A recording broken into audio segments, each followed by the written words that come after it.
Voilà, bonjour mes amis. Aujourd'hui, je suis à Eastern Illinois University. C'est une université qui est ici dans l'État de Illinois, dans la ville de Charleston. Je suis venu m'entretenir avec un des enseignants ici qui enseigne le business et l'entrepreneuriat.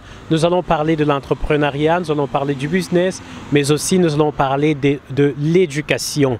L'éducation, nous allons essayer de l'écouter. Il aura il va partager sa vision concernant l'éducation, mais aussi quelques conseils aux étudiants étrangers qui viennent étudier ici aux États-Unis.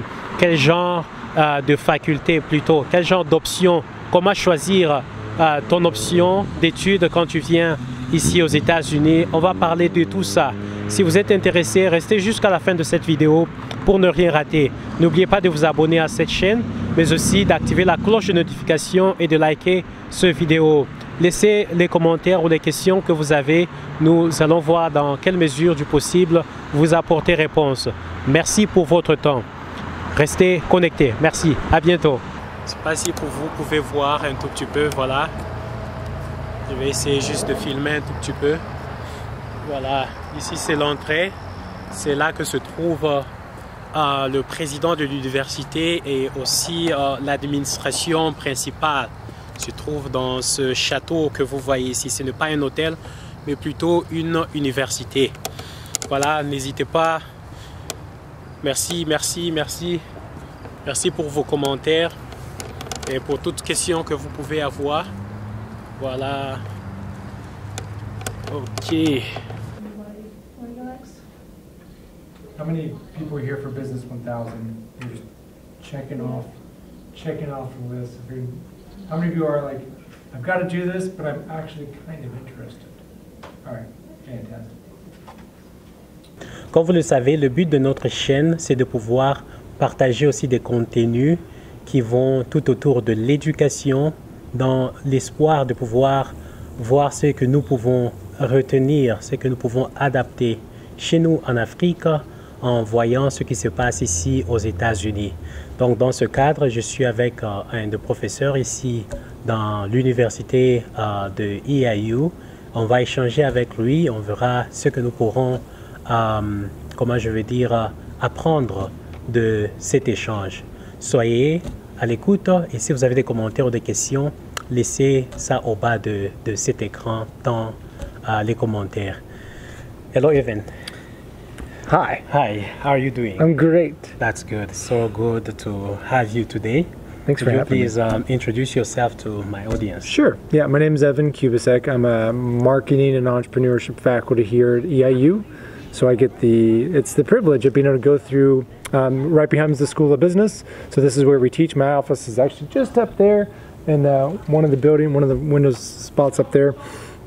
So I've been here for a little over 4, going on 5 years at Eastern, but this is actually my 3rd time teaching here. I actually taught here back in 2008, 2009, left, did some work overseas, came back, taught online while I was gone, and then when we first moved back to the United States, because I've lived or worked in about 20 different countries at this point, and taught at another university over in Indiana, so just not too far from here, but then returned here. But I get to do entrepreneurship or startup classes, which is really fun, and then also marketing classes. So thinking through new products, how do we market, how do we promote them, how do we price them, all those kinds of realities. Interesting. So Evan, I really like the fact that you are teaching one of the things we're really wanting to talk about on this channel. It's entrepreneurship. Yeah. So why is entrepreneurship important right now? Not only in the United States, but all over the world. Oh, for sure. No country has ever gotten to levels of development or success through aid. Interesting. It never works that way. Like we don't give people into prosperity or success. And I love business and I love entrepreneurship because what it does is it says it matches a problem with people that are willing to pay for that problem to be solved. And as long as that problem exists and people are willing to pay for it, I can keep doing that again and again and again. And as I do that, they're happy and I profit off of the exchange.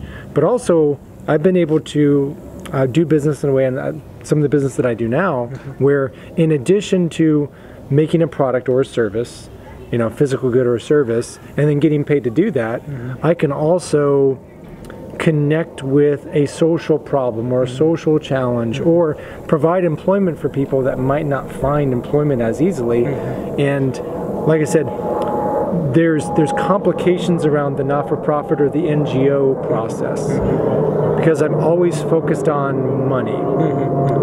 And NGOs talk about money a lot. Businesses talk about problems. So do you want to focus on the people that talk about money or the people that talk about solving a problem? And that's why I love business so much, is because it allows you to solve problems and just keep solving problems. And the bigger problem, the more profit that comes from it. Interesting. So, and there's a sense of dignity, and there's a sense of joy of being able to create work for people and provide employment for someone. That feeling, and people in your audience probably remember, like, if you haven't had a first job yet, there's this longing for it. And when you got your first job, there's just a sense of like, I feel so much. I feel like I'm someone to be respected now. Not only because I can solve a problem, but now I have this ability to pay and provide for my family in a way that I couldn't do. There's never this downcast feeling. It's a sense of, I have something to offer, not just the skill, but I also have my own earnings that I can choose what I do with the earnings. It's just fundamentally so much different than asking and waiting for aid to come through. C'est vraiment intéressant ce qu'Evan vient de dire tout à l'heure. Je vais juste un peu paraphraser, mais donc plus tard, je vais aussi traduire ce qu'il a dit. L'entrepreneuriat est très important parce qu'on ne peut pas, aucun pays dans le monde ne s'est développé grâce aux aides humanitaires. C'est en entreprenant, en se décidant de prendre leur destinée en main à travers l'entrepreneuriat, à travers cette résolution à créer de la valeur. C'est là le chemin qui a conduit plusieurs pays au développement. C'est un peu ça, en résumé, ce que Evan est en train de dire. Yeah, Evan, I was just kind of interpreting a little bit, translating what you just said, the importance of not waiting for aid. You've got to step up and get into entrepreneurship, create something that can be of great value. Absolutely. That can create wealth for any country. So, for you as a professor, is there any advice you can give to any student who is new on campus, coming from other countries? Sure. What are the things you can kind of share with anyone who is willing to succeed? So if they're coming to the U.S. specifically? If they are coming to the U.S. first, yeah. I would say one of our poverties, one of our areas of weakness is hospitality, unfortunately. So Americans are very kind and are very giving, but they're also shy with that because we're very independent. So helping you, for us, might feel like we're treating you like you can't help yourself. That's why there's such a big, strong entrepreneurial nature in the United States, is that we want people to feel independent. Okay. You take care of your business and I take care of my business. But whenever there's a disaster, America's always there. So we respond to disasters really well.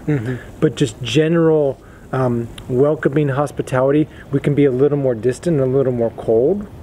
So I would say, as a student coming, if you introduce yourself, if you step out and you make yourself known and you get to know people and say hi, then all of a sudden we respond very strongly. Interesting. Ce que Van est en train de dire, c'est il partage un peu un des secrets de réussite. Comment réussir en tant qu'un étudiant international qui vient étudier ici. Ce pays-ci est un pays qui est aussi capitaliste, un pays qui expresse son hospitalité de différentes manières. Quand tu viens, la recommandation, c'est que il faut que tu te fasses connaître.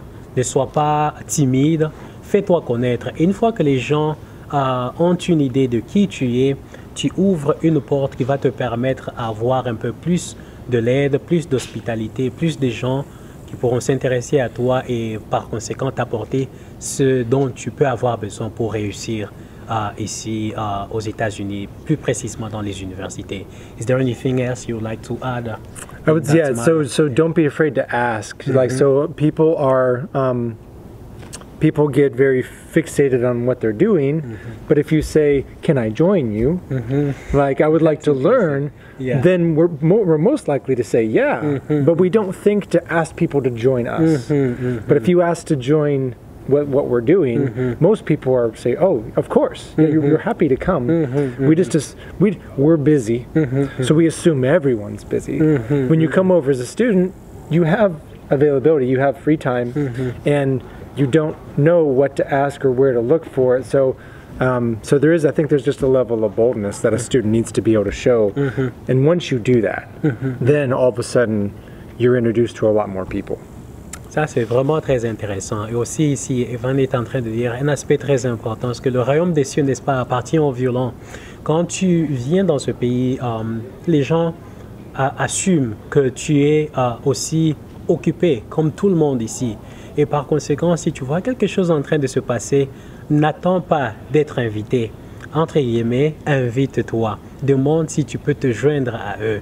Et une fois que les gens constatent vraiment cet esprit ouvert, ils seront aussi ouverts, tout en sachant que tu es véritablement disponible à pouvoir apprendre de tout ce qu'ils sont en train de partager comme expérience ou d'apprendre s'il est question d'un sujet nouveau à explorer.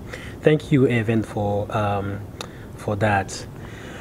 Another question I have here was today, this is something I've been thinking about.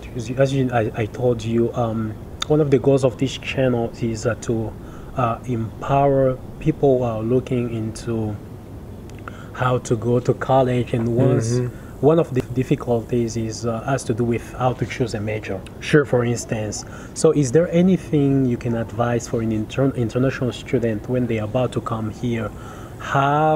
What are the things they need to consider before choosing their major? I would say there's probably going to be a different perspective of, do I want to return home, or do I want to make a life here? Okay, it's practical, yeah. Yeah, I mean that's the reality is that if I'm going to be returning home, then what is prioritized or what's looked at favorably back home is different than what's practically looked at favorably in the U.S. There is a very big there's a lot of opportunities in data and in information and technology, and a lot of companies that can't find enough people to be able to process and run reports and do data science processing around information. So that's a real big open field right now. That's a very easy one to step in, that people are less concerned about your language proficiency, because if you because data is another language. Exactly. So if you get into a technical field, that's a whole nother language, and whether you speak English fluently or not, you can deliver results. Now, if you step into sales, you step into marketing, you step into some of these other areas, now all of a sudden you're competing against a native speaker. Now you can still be, and there's a uniqueness to that. But I would say it's looking at what are the areas of growth within the U.S. and pick something that is going to be that allow you not just to get to add value, but also if you're coming in from the U.S., you're going to have to get a work visa. So you're going to have to be sponsored. So for a business to sponsor you, you have to be able to add something that they are really having a hard time finding. So anywhere where you see a job, so you can look on job posts. If you see a job post and it's been there for months, that means they haven't found anyone. Those are great places to look about and think about career. Now, that's just on the out. You also have to find something that you find joy. Because if you're just doing it for money, you're going to hate it, and you're not going to be healthy. It just takes a toll on you if you're not finding. So think through things that I really enjoy this type of work because I really find fulfillment in it. So I would say, just to recap real quick, if I'm going to do something in America, understand the American market. If I'm going to do it back home, I need to understand what is a good opportunity back home. I think always thinking through the practicality of what are people hiring for, and then match that with what do I find joy in. Because if I am good at it and I enjoy it, and someone will pay me to do it, that's a great place to be, kind of that intersection of those areas. Wow, wow, c'est vraiment intéressant. Je vais juste essayer d'interpréter un tout petit peu. Voilà ce qu'il a dit, un conseil vraiment capital qu'il donne aux étudiants étrangers qui désireraient venir ici, surtout ceux-là qui viennent du monde francophone. La première des choses que tu dois faire, c'est de pouvoir évaluer, étudier le marché d'emploi américain et aussi savoir c'est quoi ton but. Est-ce que tu viens ici pour pouvoir rester? Si c'est pour pouvoir rester, c'est important donc d'étudier le marché d'emploi. Qu'est-ce qui a beaucoup plus de la valeur? Et si ton but, c'est de venir ici et de retourner au pays, là, c'est aussi important de savoir ce de quoi ton pays a besoin. C'est en fonction de ces deux éléments que tu vas pouvoir choisir ton option, ta filière d'études. Et aussi, il a aussi ajouté que c'est important de ne pas oublier ce qui va te donner la joie, ce que tu aimes faire. Et si tu arrives à trouver quelque chose que tu désires faire, que tu aimes, qui te procure de la joie, et qu'il y a quelqu'un d'autre qui est prêt à te payer en même temps, pendant que tu fais quelque chose qui te procure de la joie ou le bonheur, là, c'est vraiment la meilleure place où nous devons être. Donc, en résumé, c'est un peu ça le conseil qu'il est en train de donner. And Evan, thank you so much. We are kind of going toward the end of this moment. I really like what you just said. So with you I just heard that from, thank you by the way for having me in the entrepreneurship club. Yeah. It was really interesting to be part of it. And from there, I learned that you are like a alumni of this very university, EIU. So with you being the alumni of this university, what is you think is kind of unique about this place? It is, it's quiet, it is safe, it is a good place to be able to focus and connect with people. It's not the city. You know, so this is America, but there's lots of wide open space. So you get to see a part of America here that you won't see on the movies. You won't see on shows. That's right. Because it's really, really, really quiet, and you can see the stars. Like if you're most listeners probably on the channel are in an urban city. That's correct. Yeah. And there's a lot of light. There's a lot of noise. It's no noise. It's very, very quiet here. Which means you're able to connect with faculty and you're able to connect with programs, I think, at a much deeper level than if you go to a really big university. If you go to a really big university, then you're just another student. Here, you actually get to be known by your name and you can start to work on projects, especially if you get into a grad program. So if you're coming over and going into grad school, that enables you to be able to not only get the learning experience, but you actually are able to compete for grants and scholarships at another level here, and find people that are willing to make introductions for you that you might not get at a bigger college or a big university experience. So it is smaller, which makes it safer because there's less people. But then you also just get to, it's just a very different experience. Now, plus, so you're really far away from everything. But far away here is only an hour or two, and I've actually found a lot of international students see more of America than most Americans. A lot of international students will come here, but within 2 hours you can be at the airport. If you want to fly to California, you can. If you want to fly to New York, you can. You can go to these different places, and you can even do that over the weekend. It's just a very different way. Now, it depends on your budget to be able to do that, but if you have the ability, if you have the resources, you can go to these different places, and how much you spend to live here, the food, the restaurants, the housing is so much less than paying for all those really expensive things to be in a city, but you don't go anywhere. You're stuck. If you're on a university, you're going to be at the university. So there's no reason to pay a lot of money to go to a university. If you're going to go to Harvard or Yale or some really big program, then go. Every other university, no one cares. They're in terms of, because I've hired thousands of people, it doesn't really matter. It's what can you do? What can you actually contribute? Interesting. Là, il a vraiment parlé au sujet de cette université. Je lui ai dit, voilà, il a étudié bel et bien dans cette université et par la suite, excusez-moi, il est venu aussi enseigner. Là, il a parlé de l'université. C'est l'université dans un milieu très calme. Un milieu qui te permet de découvrir un autre aspect des États-Unis. Alors, le plus de détails dans les commentaires. Et si vous avez, by the way, une question que vous aimeriez vraiment connaître, poser plutôt par rapport à tout ce qu'Evan a dit plutôt, laissez des questions dans vos commentaires. Even so, I was telling them if they have any questions. I just remember you introduce yourself, but I don't know if you are able to kind of to share with them what you do teach here. Yeah, the marketing and entrepreneurship classes is the primary thing, and then I think that's one of the unique things that for me, I don't have a PhD. Instead, I do more actual practical business consulting and coaching, but I'm also an executive in a tech company as well. So there's different things that I do outside of the classroom that enables me to be able to teach from experience and not old experience, not experience from 10 years ago, but experience from right now.